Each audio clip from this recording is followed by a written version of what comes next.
O Senhor colocou um texto no meu coração.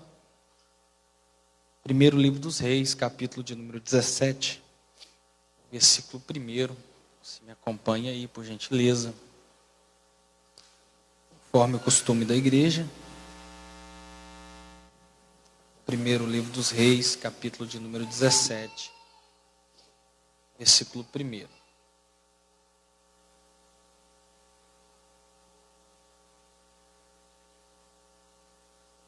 Você encontrou? Está escrito assim: Então Elias, o tisbita, dos moradores de Gileade, disse a Acabe: Tão certo como vive o Senhor, Deus de Israel, perante cuja face estou, nem orvalho nem chuva haverá nesses anos, segundo a minha palavra. Veio a palavra do Senhor. Glória a Deus. Retira-te daqui e vai para o lado oriental. Esconde junto à torrente do Querite, fronte ao Jordão. Beberás da torrente, ordenei aos corvos que ali mesmo te sustente. Foi, pois, e fez segundo a palavra do Senhor. Retirou-se e habitou junto à torrente do Querite, fronte ao Jordão. Os corvos lhe trazia pela manhã pão e carne, como também pão e carne ao anoitecer, e bebia da torrente. Mas passando os dias, a torrente se secou, porque não chovia sobre a terra. Em outras versões, passando os dias, o ribeiro se secou. Tome seu assento. Se o Benjamin fizer algum barulho aí, ele está glorificando o Senhor, né, meu filho? Glória a Deus. Queridos, você que nos acompanha de casa aí, pelo YouTube, Instagram e as mídias sociais, você que está aqui, quero pensar com você dentro daquilo que o Senhor propôs no meu coração, pastor Edmundo, sobre a vida desse homem aqui. A vida de Elias tem muito a nos ensinar. Talvez você pode estar se perguntando se é oportuno o texto que li com a situação que o país e o mundo vive. Então nós vamos aprender um pouco e pensar aqui acerca das lições que a vida de Elias traz para a gente. Pouco se sabe acerca da biografia, da vida. Então você que ama a palavra do Senhor, você que lê, entende, você vai ver que poucos escritos a respeito da origem. A gente sabe que o nome dele é Elias ou Tisbita. O nome faz uma alusão ao Eterno, a quem ele serve. O nome dele, o próprio nome, apresenta o Deus que ele serve. Tisbe é o lugar de origem. Alguns historiadores arriscam dizer que é uma província na região leste, a região Transjordânia, pequeno vilarejo rústico que dá muita ênfase acerca da personalidade de Elias. Então é isso que se sabe. Elias o tisbita, Tisbe é a origem. Todas as vezes que você vai ver na Bíblia o nome, o codinome, ele dá a instrução, o direcionamento acerca da origem. Por exemplo, Jefté, o gileadita. Então, por aí você tem vários leques para interpretar acerca da origem. Então, vamos lá. Elias o tisbita, ele está inserido aqui no Reino Norte. Para entender acerca do Reino Norte, aqui é a esfera central da teologia do Antigo Testamento. Você vai entender um pouco mais. Depois que o Senhor levanta reis, Saul, Davi, Salomão, Roboão, o Senhor faz promessas. Lá no Deuteronômio, quando o Senhor dá a lei, ordenanças de bênção e de maldição. Tem que ficar centralizado aqui, senão. Ordenanças de bênção e de maldição. Se cumprisse, todas essas bênçãos alcançaria. Se desobedecessem, todas essas maldições alcançaria. O Senhor prometeu uma terra, isso aí a gente sabe. Davi assume o trono. O segundo filho de Davi, com Betseba, que é Salomão, na sucessão assume. Salomão, todos nós conhecemos, foi bem sucedido, tudo correu bem. Só que é Roboão, filho dele, que decidiu não andar nos preceitos nem nos caminhos do Senhor E quando teve a oportunidade de assumir o reino, um reino bastardo, estabilizado, sintetizado, conhecido, quando tem a oportunidade, ele decide tomar conselho com os jovens da época, com os mancebos. E ele deveria ter tomado conselho com os anciões. Os jovens dizem para ele: se os tributos do seu pai foram pesados, diga para ele que o seu dedo midinho é da largura das costas do seu pai, e o negócio agora vai ficar pior. Resultado: todas as vezes que nós tomamos conselho com quem não tem, nós perdemos a oportunidade de aprender com a experiência de quem já passou.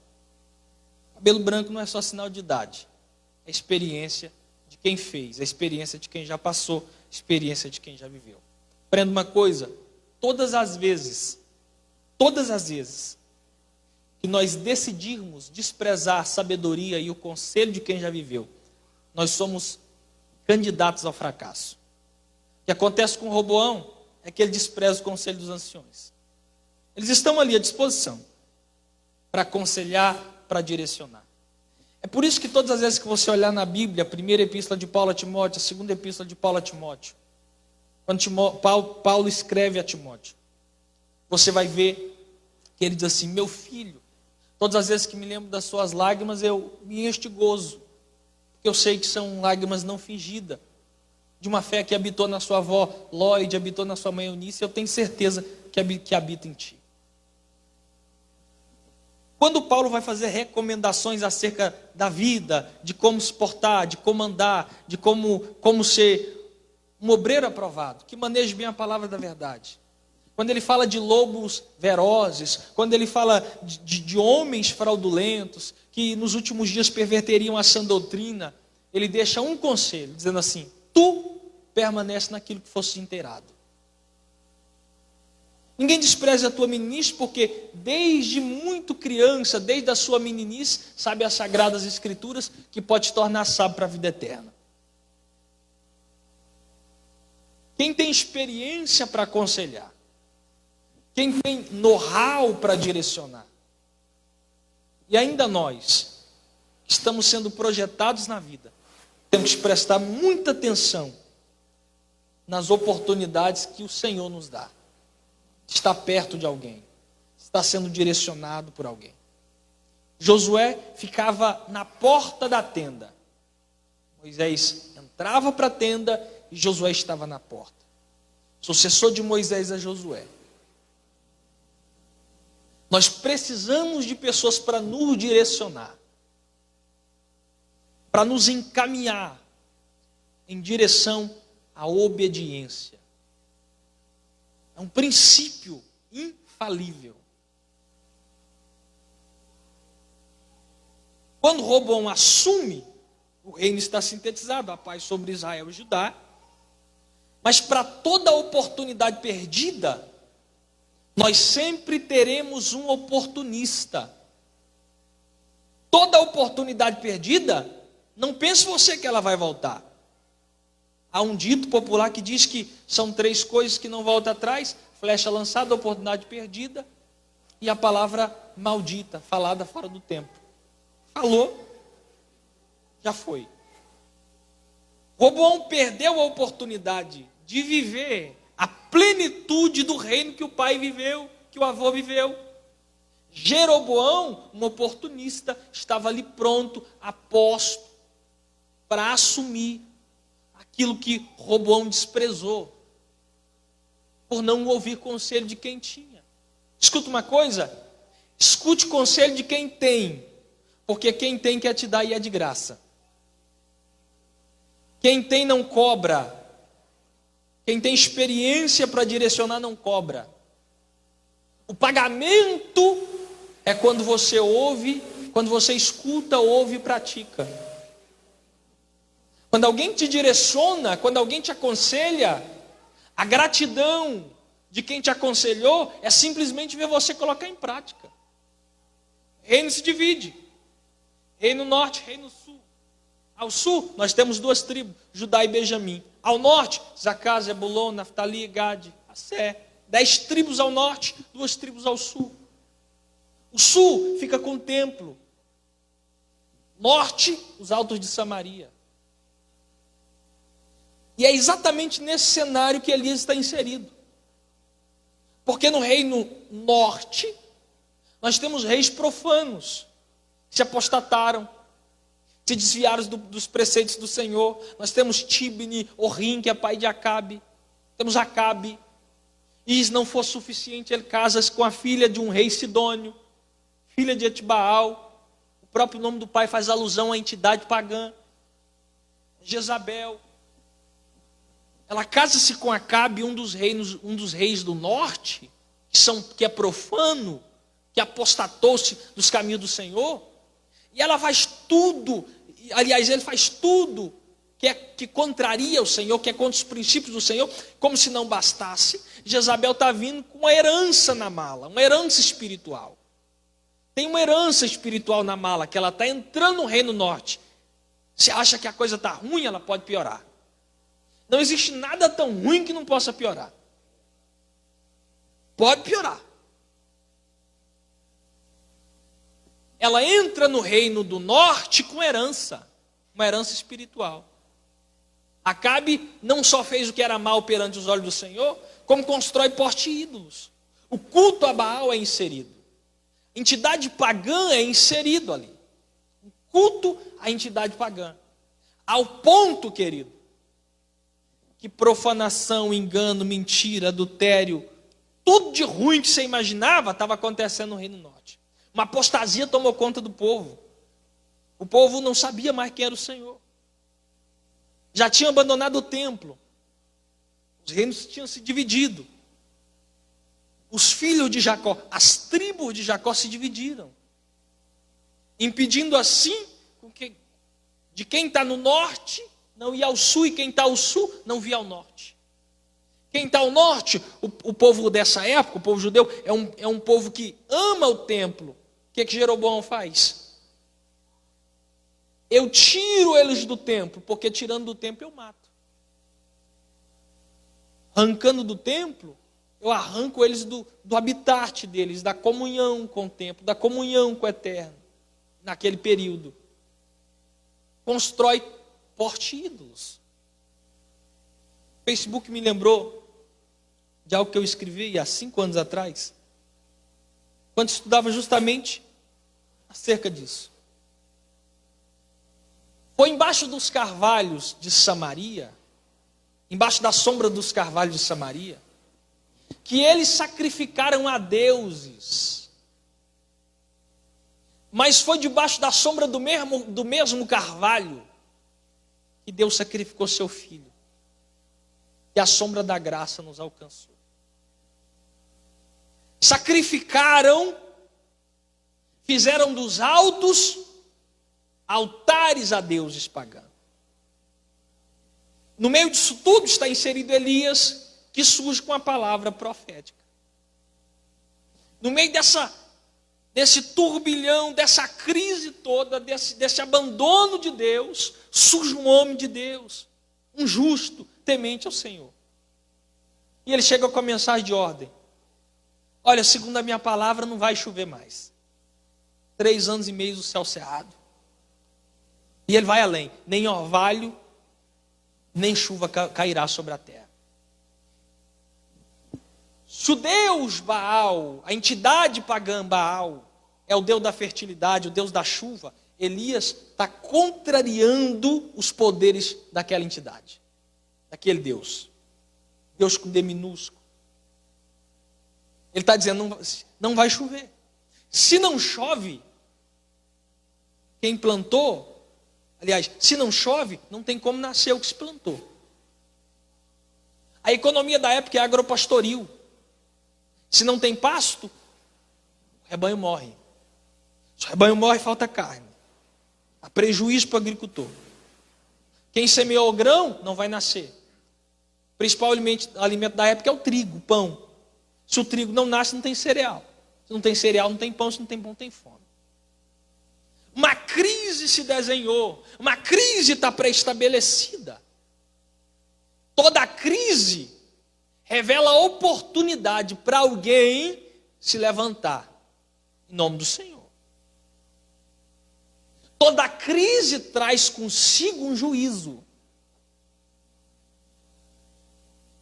Não tem como executar juízo sem que venha crise.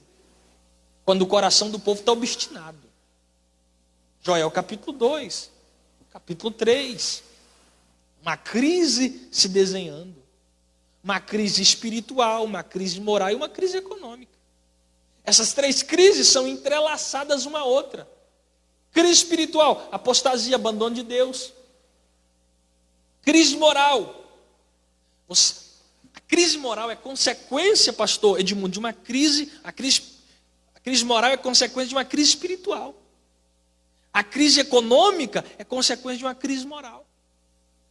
Essas três crises estão atreladas uma à outra. Quer que eu te prove?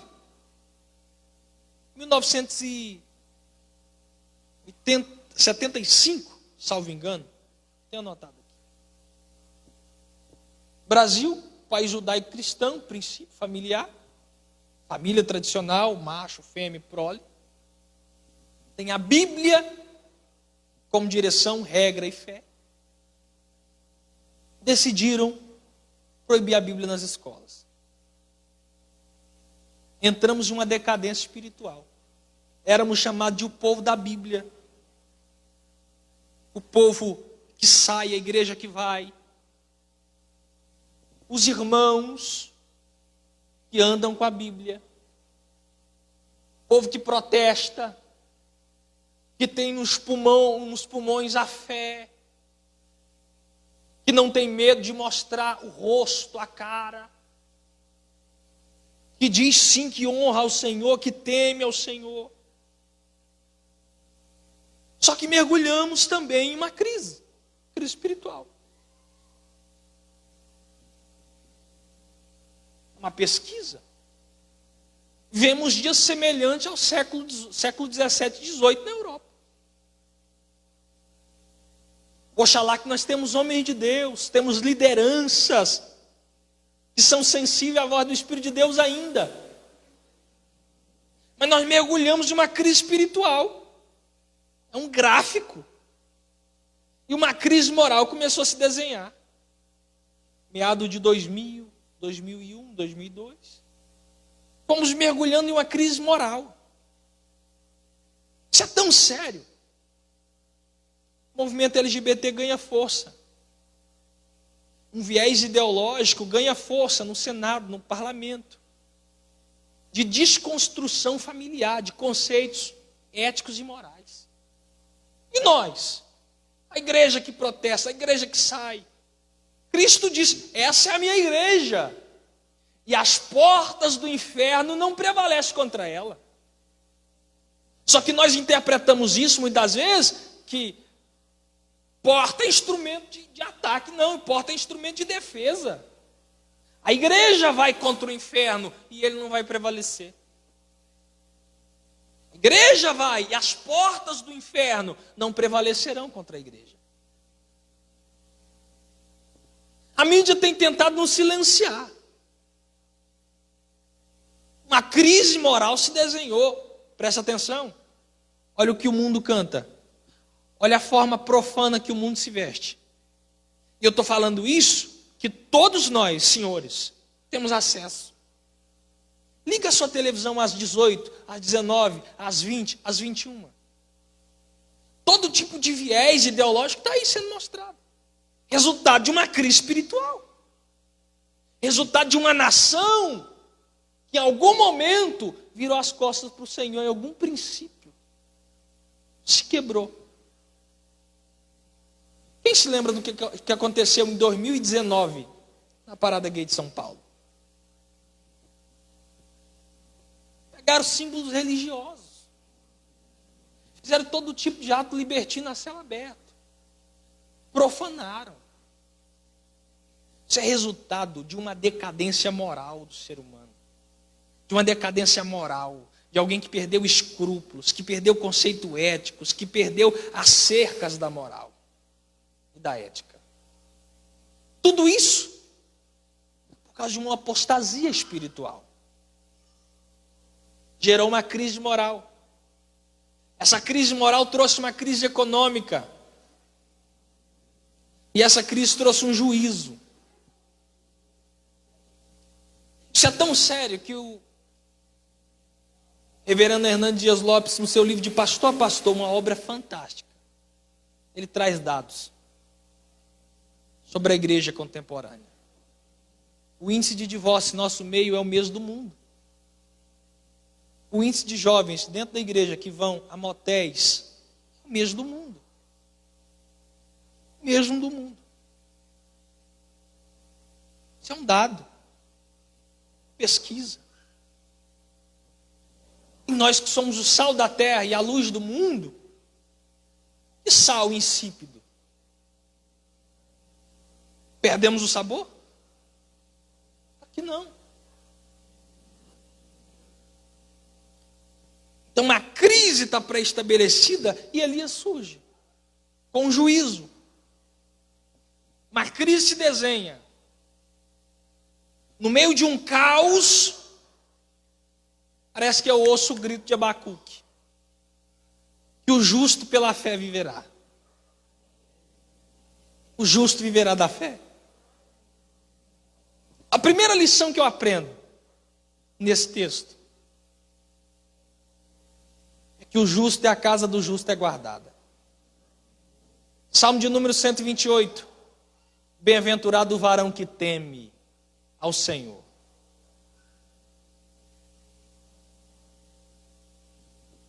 Salmo de número 1 fala do justo, que não se assenta na roda dos escarnecedores, mas tem o teu prazer na lei do Senhor, e nela medita dia e noite. Fui moço, hoje sou velho, nunca vi um justo desamparado, nem a sua descendência mendigar o pão. Há uma bênção espiritual sobre a tua casa. No meio dessa pandemia, no meio desse momento pandêmico que estamos vivendo, a bênção espiritual sobre a tua vida, sobre a tua casa, repousa sobre você. Lembra da promessa, crê no Senhor Jesus, lá do carcereiro, Paulo gritando para o carcereiro, crê no Senhor Jesus, será salvo tu e a tua casa. A tua casa será guardada, sua casa será provida. Como Jesus diz na oração dominical, lá em Mateus 6, quando ensina os discípulos a orar. O pão nosso de cada dia. O Senhor está dizendo para Elias, Elias, você profetizou.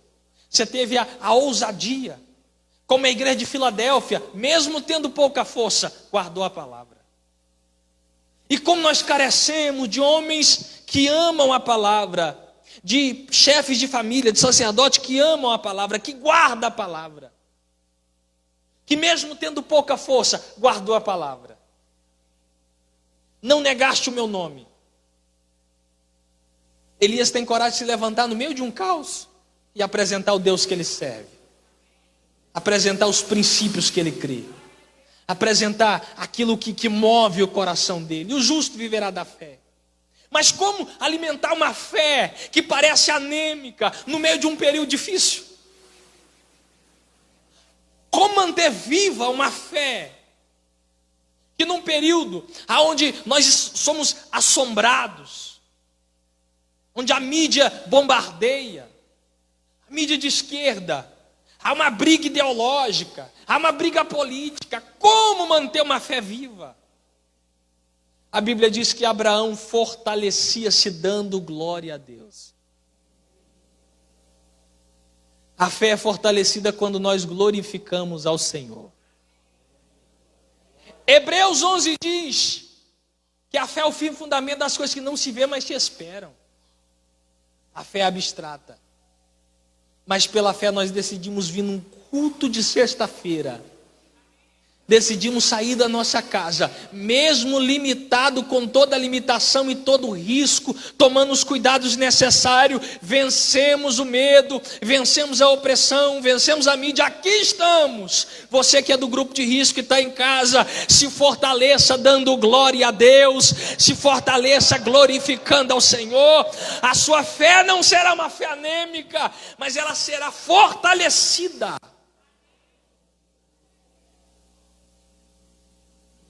Segunda lição que aprenda: Deus guarda o justo. Deus provê para o justo. Porque Ele ordenou para os corvos, para que levasse para ele pão e carne de manhã, pão e carne à noite. Escuta uma coisa: a providência de Deus não cessará sobre a sua casa. O Senhor está guardando, o Senhor está cuidando da sua família. Ainda que todas as portas aqui embaixo se fechem, uma porta nos céus nos abrirá no Senhor. Se todo recurso terreno se esgotar, nós elevaremos os nossos olhos para os montes, de onde nos vem o socorro. Nosso socorro é no Senhor, que criou os céus e a terra. Elias está experimentando o conta-gota de Deus. Elias está experimentando o cuidado da providência diária. O pão nosso de cada dia dai-nos hoje. Ele nos ensina a orar pedindo a providência diária. Nos ensina uma lição dizendo que maior do que a providência é o providenciador. Nós temos o pão porque temos o Pai, ou temos o Pai porque temos o pão? Temos o Pai porque queremos o pão. O pão nosso de cada dia. Escuta uma coisa: Deus sabe cuidar da sua casa. Deus sabe como prover na sua família. Em João capítulo 14, Jesus está sendo assunto aos céus. Os discípulos estão aliás, no capítulo 17, ele faz a oração sacerdotal, apresentando os discípulos ao Pai. No 14, ele está prestes a ser assunto aos céus. Os discípulos estão perturbados, conturbados, e ele ora ao Pai. Porque ele é Pai. E dentro da paternidade nós temos 3 características. Deus é Pai. Pai nosso. Pai, santifica-os na verdade. Pai, enquanto eu estava no mundo eu os guardei. Agora eu vou para ti. Mas eu rogarei ao Pai que envie o outro Consolador. Eu não vos deixarei órfãos, mas enviarei o Espírito Santo, o Espírito da verdade, aquele que o mundo não pode receber, mas ele habita em vós. Estará com vocês todos os dias até a consumação do século. Ele é Pai. Como Pai ele é provedor. Como provedor ele é protetor. Como protetor ele é discipulador. Essa bênção tripsial, Paulo descreve aos Romanos capítulo de número 12. A vontade de Deus para nós, ela é boa, ela é perfeita e ela é agradável. Como provedor, ele sabe que você necessita. Pastor, a questão é a veste. Ele olha para o discípulo e diz: por que vocês estão ansiosos com o que há de vestir? Olha para os lírios do campo, eles não fiam, eles não cegam. Aliás, eles não fiam, não tecem. Meus avós eram do interior, é do interior até hoje.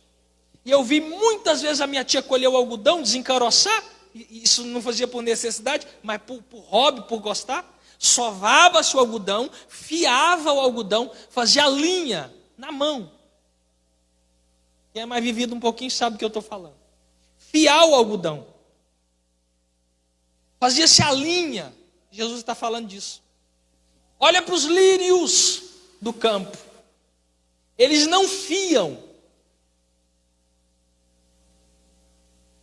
Eles não tecem.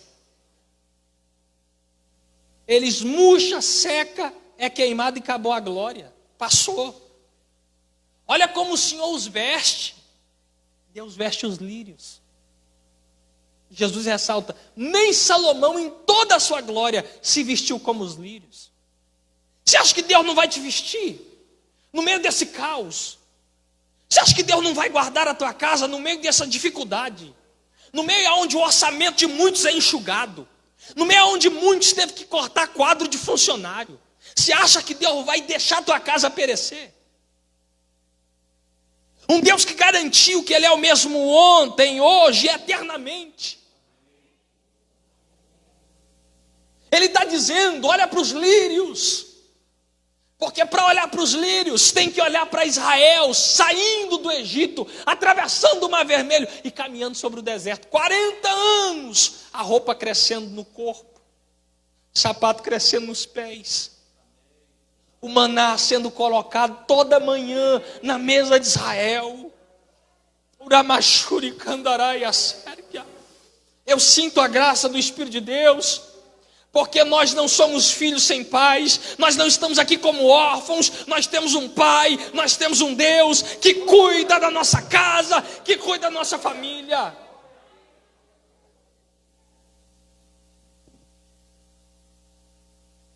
Olha para os pássaros, eles não cegam.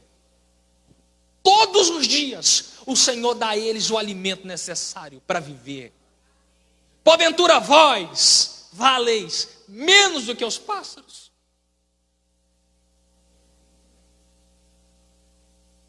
Você já viu algum passarinho aqui em Umas batendo, pedindo um prato de comida? Eu nunca vi. Você já viu algum passarinho pedindo esmola no semáforo para comer? Eu nunca vi. O cuidado absoluto de Deus com a criação. Elias está sendo sustentado. Elias está sendo provido. Elias está experimentando o cuidado sobrenatural de Deus. Esse cuidado está sobre a nossa casa, está sobre a nossa família. E nós desfrutaremos, continuaremos a desfrutar desse cuidado. Nós não estamos desassistidos perante Deus. Pastor, só que tem um agravante. Eu quero concluir a minha fala. Às 21 horas. Versículo 7. Mas passado alguns dias, a torrente se secou. E a pergunta que eu te faço é essa: o que fazer quando o ribeiro seca? O que fazer quando a fonte de renda seca? O que fazer quando aquilo que te sustenta seca? O que fazer quando todas as portas aqui embaixo se fecharem? Chega um momento que o ribeiro seca. Devido à situação. Muitas vezes a permissão de Deus. Deus não vai permitir uma situação sem que Ele tenha um segundo plano com você.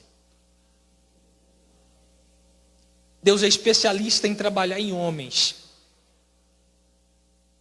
Para usar esses homens para trabalhar em outros. O lugar que Elias está inserido, no Querite, no verbo original significa charate. A expressão charate quer dizer cortar, devolver a forma original, ajustar, arrancar aquilo que está sobrando, aquilo que está passando. Eu quero dizer algo para você. Deus não errou quando te trouxe para cá. Deus não errou quando te colocou nessa situação. Assim como Ele direciona Elias para o Querite, que significa lugar de corte. Ele está trabalhando em Elias. Ele está trabalhando em você. Essa situação está te moldando. Essa situação está te deixando mais forte. E está te entregando lições. Ela pode doer. Ela pode cortar. Mas ela nos molda a forma de um cristão genuíno, cheio do Espírito de Deus. Entende uma coisa. O Senhor tem colocado muitos numa forma menor. Tem cortado a soberba de muitos, a arrogância de muitos, A prepotência de muitos que fazia, que podia, que tinha, que mandava e que comandava. Aí vem um vírus. Mostra pra gente o valor de um abraço. A falta que faz um sorriso. A dificuldade que é falar aqui em cima sem ver a expressão facial. Os olhos começaram agora a dizer que, como a janela da alma, tem expressão e tem voz. Que esse período nos ensine algo. Nos ensine o verdadeiro sentimento que Paulo descreve aos Filipenses no capítulo 2, que haja em vós. O mesmo sentimento que houve em Cristo Jesus nosso Senhor. Que Ele mesmo sendo, não teve por usurpação ser, mas aniquilou-se, tomando forma de servo. Humilhou-se até a morte, morte de cruz. Portanto que o Senhor o exaltou soberanamente e lhe deu o nome que está sobre todo nome. Toda situação que Deus nos coloca é para trabalhar em nós. Mas aprende uma coisa. No meio desse caos, no meio dessa situação, Deus está trabalhando em você. Para depois trabalhar através de você. Nós seremos pessoas melhores. E desfrutaremos da providência do Eterno. Se coloque sobre os teus pés, eu quero orar por você.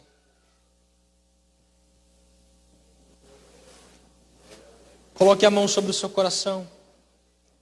Pastor Edmundo, obrigado. Obrigado. Quero abençoar a sua casa, sua família. Você que está nos acompanhando. A providência do Eterno não cessará sobre nós. Ainda que estejamos como aqueles 4 leprosos em Samaria. Se ficar, morreremos. Mas se formos, morreremos também. Mas a palavra do profeta ainda é viva.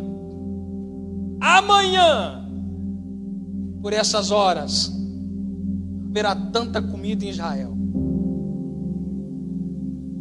Alguém diz: ainda que o Senhor abra a janela nos céus, é impossível. Eu quero profetizar debaixo da autoridade do nome de Jesus, que esse nome tem poder. Você desfrutará do cuidado de Deus. Você desfrutará da providência do Eterno. Você desfrutará do cuidado. Você desfrutará do sobrenatural, da providência. Pai, no nome de Jesus, eu apresento teus filhos, a casa deles. Que a providência do céu esteja sobre eles. Ainda, ó Deus, que todas as portas aqui embaixo fechem.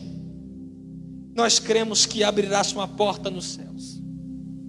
Ainda, ó Deus, que a terra esteja em crise. Nós cremos que o céu não está em crise. Nós cremos que o Senhor não está em crise. Socorre-nos, ó Deus. Socorre essa casa, ó Deus, que essa mulher está lutando, que está pelejando, que está batalhando. Visita esse homem, ó Deus, que está trabalhando para prover o sustento da sua família. Guarda, ó Deus, os nossos irmãos do grupo de risco, da terceira idade. Nós cremos no cuidado com o justo. Nós cremos, ó Deus, com cuidado com as famílias. Nós cremos, ó Deus, no Espírito Santo, nosso Consolador, aquele que clama, aquele que geme e intercede por nós. É a nossa oração, ó Deus, nessa noite como igreja. Guarda a nossa casa, ó Deus, provê a nossa casa, em o nome de Jesus. Que você possa sair daqui hoje esperançoso com tudo que o Senhor pode fazer para conosco. E o justo viverá pela fé. Mesmo que a figueira não floresça, nós alegraremos no Deus da nossa salvação.